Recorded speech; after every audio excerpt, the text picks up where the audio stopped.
A partir deste momento, estaremos transmitindo para a comunidade espírita de Ponte Nova e região, palestra realizada por Gilza Brum, do Centro Espírita Paulo Franco de João Monlevade.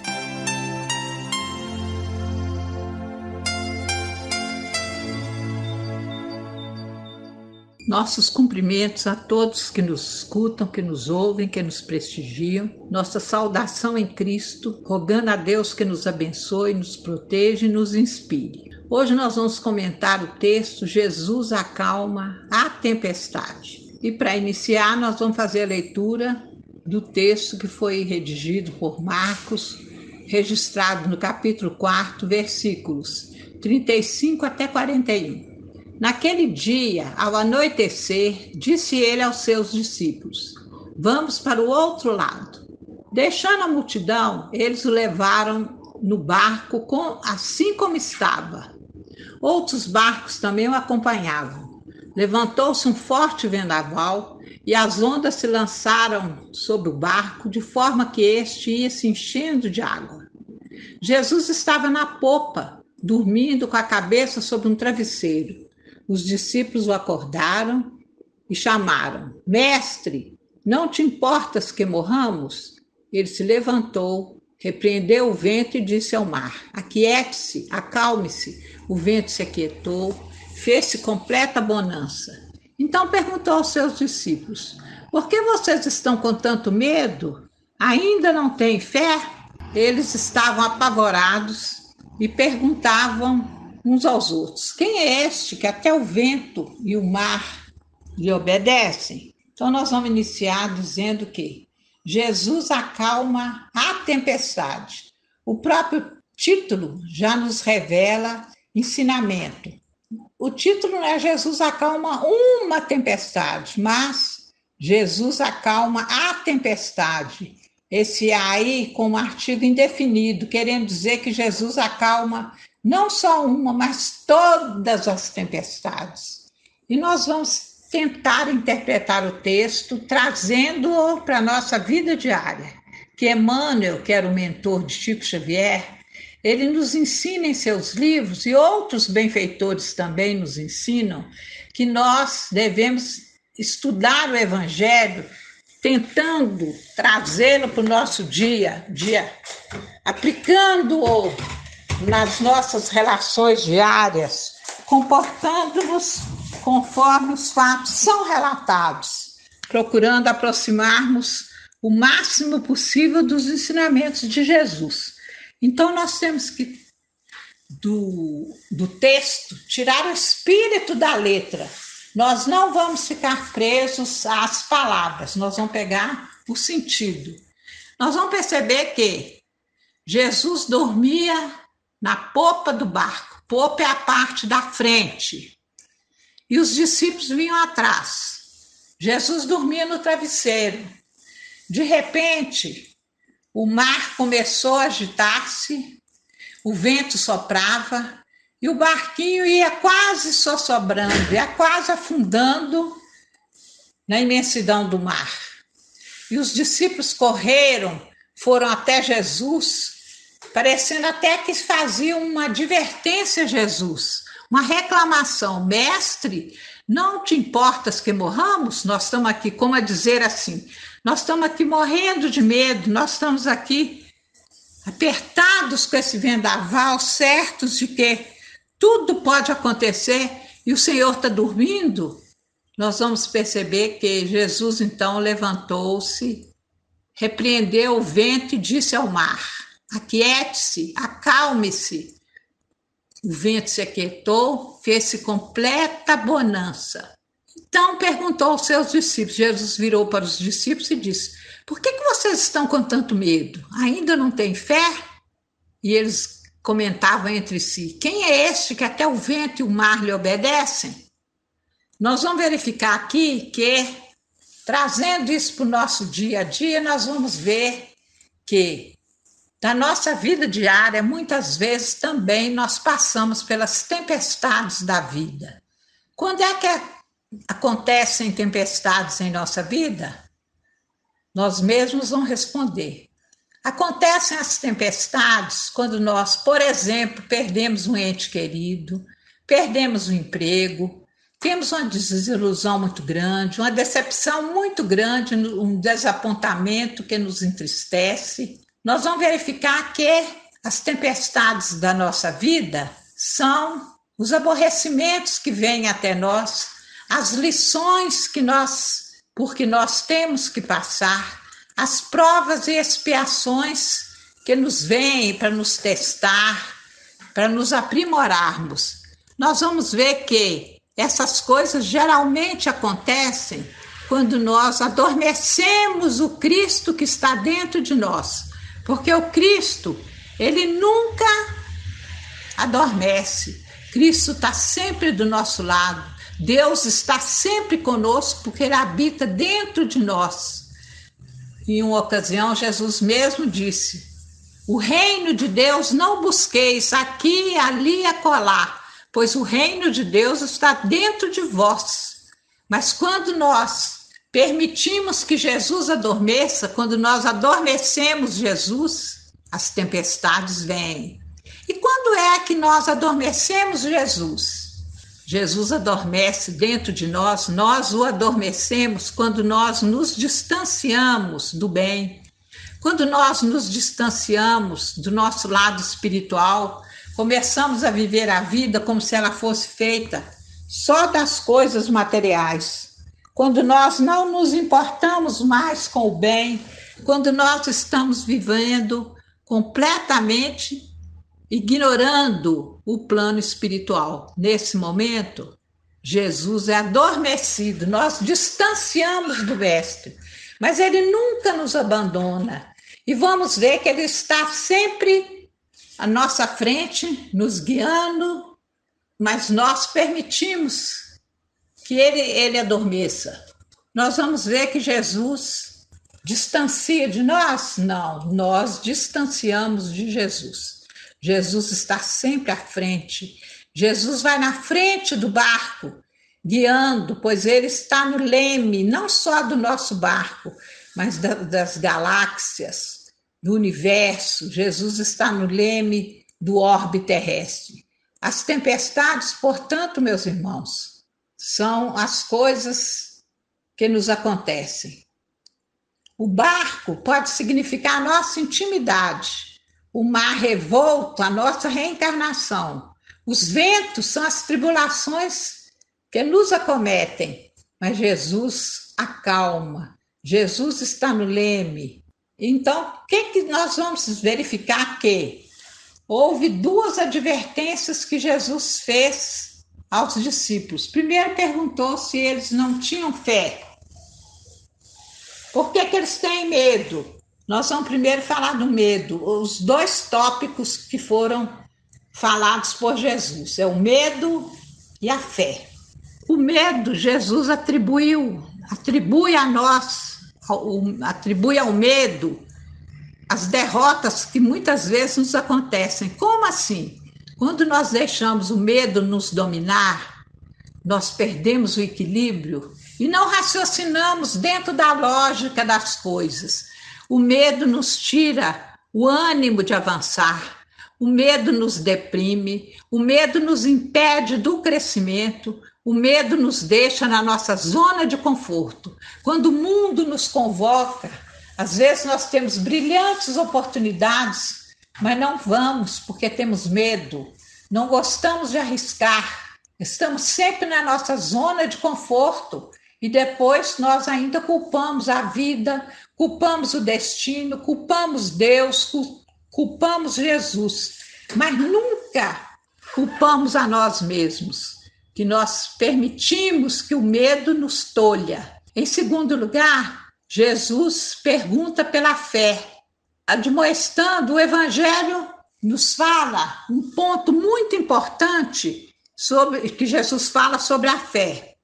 Mas primeiro nós queremos dar o exemplo do medo. Jesus um dia caminhava sobre as águas e os discípulos estavam no barco, olhando admirados, vendo Jesus caminhando até eles sobre as águas, sem afundar.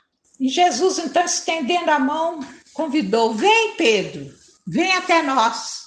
E Pedro, então, muniu-se de toda coragem, foi andando sobre as águas, olhando fixamente a figura de Jesus, caminhando em direção ao mestre. De repente, ele teve medo. Parece que deve ter olhado para baixo, imaginou a profundidade daquelas águas. Imaginou que talvez sobre essas tumultuadas águas existissem animais gigantes. Imaginou os abismos e teve medo, imediatamente afundou. Assim também é a nossa vida.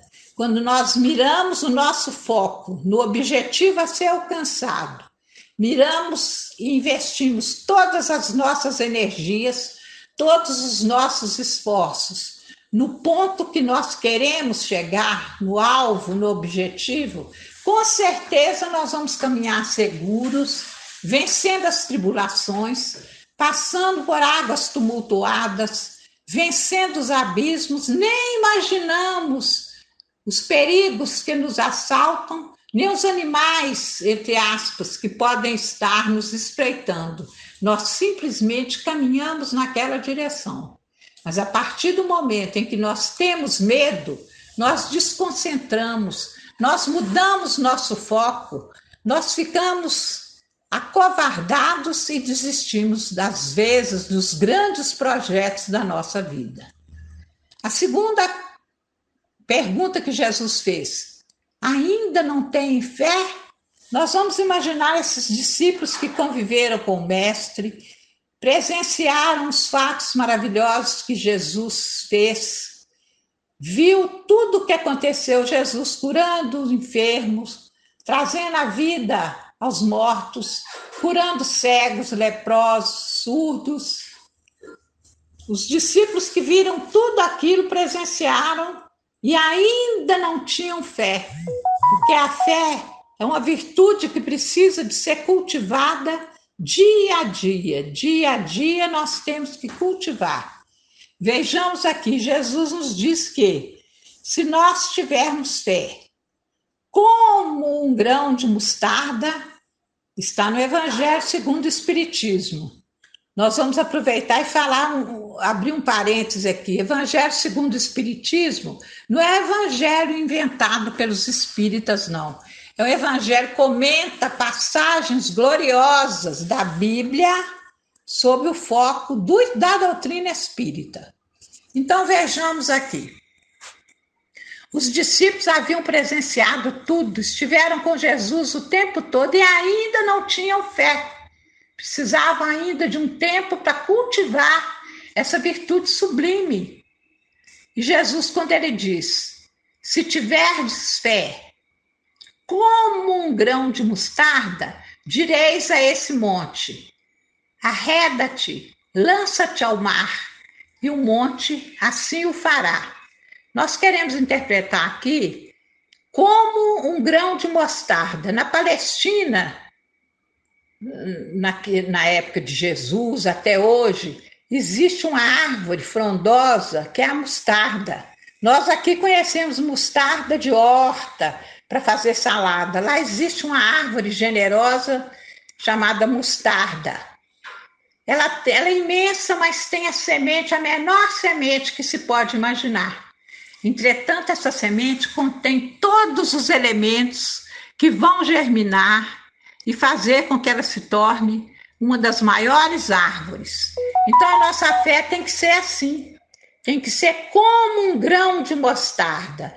Ela vai desenvolvendo, ela vai contendo os germes que vão transformá-la numa fé poderosa. Mas não é a fé que vai acreditando em tudo, não. É a fé raciocinada. Kardec nos diz: fé inabalável é a que pode encarar a razão em todas as épocas da humanidade. Nós temos que ter a fé raciocinada. Fazer como Tomé, por exemplo, é um apóstolo que é criticado, porque quando contaram para ele que Jesus tinha ido visitá-los, Tomé não estava. E Tomé depois ficou muito triste com isso, porque não estava e Jesus foi. nos dando aí esse episódio várias lições. Primeiro, que o discípulo ausente não tem que reclamar de nada, não, pois ele não estava lá na assembleia, na reunião dos discípulos, ele não estava quando Jesus apareceu. E veio reclamar, dizendo que não acreditava. Só acreditava quando colocasse o dedo na ferida de Jesus. Nós vamos ver que, apesar dessa descrença dele, aparente descrença, ele deu testemunho de uma fé raciocinada. Olha, eu não vou acreditando em tudo, não. Eu preciso comprovar se é verdade. Jesus falou várias coisas, várias passagens sobre a fé. A tua fé te salvou. Sois tímidos.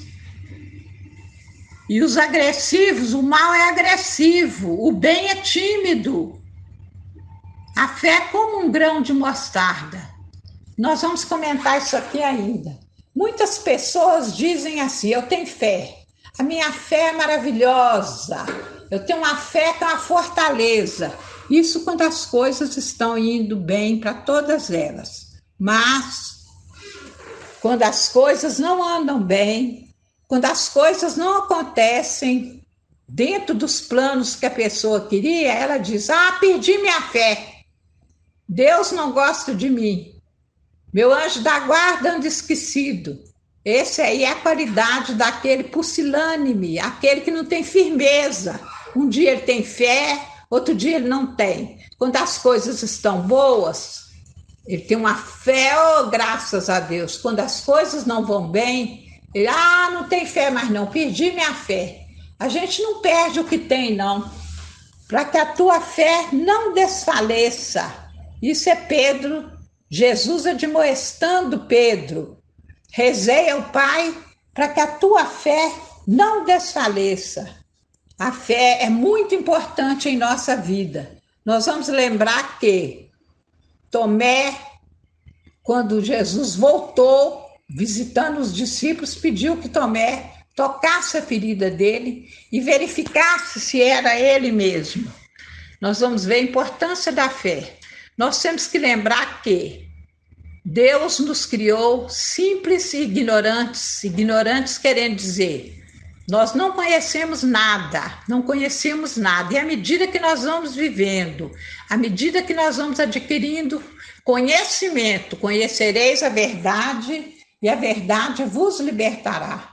À medida que nós vamos adentrando o Evangelho, que nós vamos aprendendo, que nós vamos discutindo, entre aspas, no sentido de trocar ideias, nós vamos nos aprimorando e descartando da nossa vida as coisas que não nos trazem vantagens espirituais.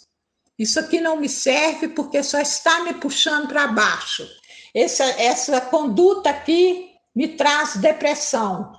Essa aqui não me condiz executá-la. E assim nós vamos fazendo as escolhas com o nosso livre-arbítrio, nós vamos selecionando o nosso comportamento, os nossos pareceres, a nossa vida e vamos ao mesmo tempo burilando a nossa fé, burilando a nossa atitude e nos aproximando o máximo do homem de bem.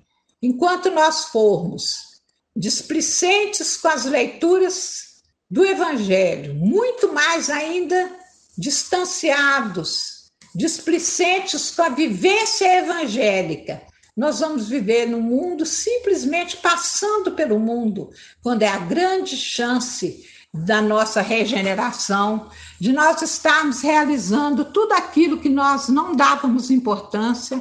Estamos no fim dos tempos. A Terra vai passar de planeta de provas e expiações para o nível de regeneração. Nós somos os trabalhadores da última hora. E como últimos trabalhadores, a nossa tarefa vai ser computada da mesma maneira do que foi feito com os que começaram na primeira hora. Isto é, se nós a executarmos com prudência, com carinho, com amor, dentro dos padrões evangélicos. Mas nós simplesmente não podemos passar pela vida sem deixar a nossa marca de carinho, de amor, de vivência evangélica. Então, meus irmãos, o convite vai aqui. Antes que a tempestade da vida nos açoite, nós vamos, então, vivenciar o Evangelho, permitir que o Cristo seja sempre acordado em nossas vidas. Em determinados momentos da nossa vida, nós vamos fazer a autoanálise e perguntar como Jesus procederia se ele estivesse aqui, se isso acontecesse com ele. Não vamos nos tornar fanáticos, mas vamos viver o mundo sem nos conformar com ele. Isso é, não vamos aderir às práticas que todo mundo faz. Teremos que ser diferentes, não para parecer, mas para trazermos dentro de nós o Evangelho puro, sincero, nosso maior desejo de complementá-lo. Nós, então, meus irmãos, vai aqui o nosso convite, o nosso abraço e a certeza de que Jesus jamais adormecerá. Pelo contrário, ele nos chama: vinde a mim todos vós que estáis cansados e oprimidos, e eu vos aliviarei. Vinde a mim. Quando nós estivermos cansados, deprimidos, exaustos de tudo, desiludidos, temos que ir até ele, caminhar até ele, que nos aguarda, que ele vai nos aliviar. Temos em conta aqui que Jesus não vai resolver nossos problemas. Jesus não diz aqui, vem aqui que eu vou fazer para vocês. Ele diz assim, vinde a mim que eu vos aliviarei. Ele nos vai sugerir sugestões, ele vai nos trazer soluções para os nossos problemas, ele vai nos ajudar